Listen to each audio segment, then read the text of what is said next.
This morning, testimony is continuing for Judge Brett Kavanaugh's Supreme Court nomination after a powerful day of testimony yesterday, and the confirmation could come down to just a few votes.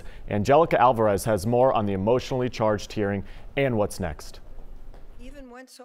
Senate Republicans are pushing ahead with the committee vote of Supreme Court nominee Brett Kavanaugh, even after hearing from a witness who claims she was sexually assaulted by Kavanaugh in high school. There's simply no reason to deny Judge Kavanaugh a seat on the Supreme Court on the basis of evidence presented to us. Democrats say Dr. Christine Blasey Ford's testimony was so compelling that the FBI should conduct an investigation to find the truth. The third person allegedly in the room was Mark Judd.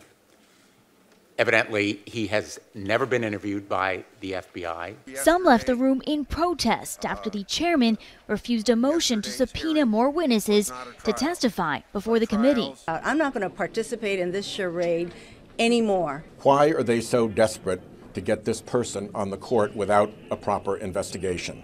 Arizona Senator Jeff Flake was one of the few Republican holdouts, but he announced this morning he will support Kavanaugh. We're asking you for an answer. Protesters stopped Flake from making it to the start of the hearing on time. That leaves Senators Susan Collins of Maine and Lisa Murkowski of Alaska as the last undecided Republicans. They met with Democratic Senator Joe Manchin last night. He, along with Senators Joe Donnelly and Heidi Heitkamp, are the Democratic swing votes.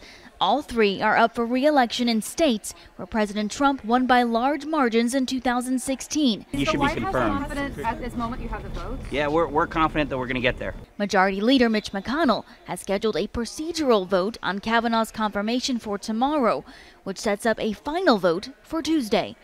Angelica Alvarez, CBS News, Capitol Hill. Fallout continues today after Metro Police Officer Andrew Delkey has now been charged with criminal homicide in connection with the shooting death of Daniel Hambrick.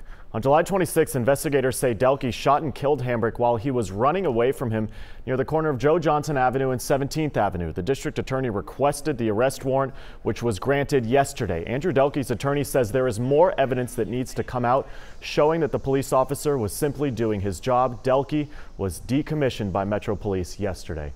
We have statements and reactions from several officials and groups up on our website right now. Of course, we will continue to follow this developing story all day, both on air and online. Detectives are asking for your help to find the three people accused of robbing a 10-year-old at gunpoint. Police say the suspects drove by an apartment complex on Scruggs Lane in a silver Honda Civic, which had been stolen earlier. They saw the boy getting into his mother's SUV, and police say that's when they demanded the boy give them his keys. The suspects took off in that Honda and the SUV. If you recognize them, please call police immediately. And on a much lighter note, it looks like Music City wants to keep a good thing going.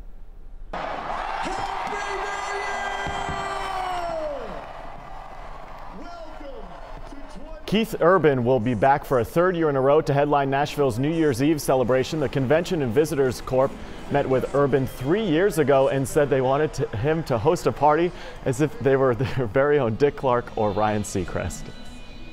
Look at all these people call Nashville home, and you're getting gospel and soul and rock and classic rock and country.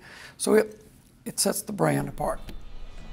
The celebration will also include Peter Frampton, Judah and the Lion, and others to be announced soon. We hope you have a great weekend. More news starting at 4 o'clock. Right now, though, let's head over to Merrill. Merrill.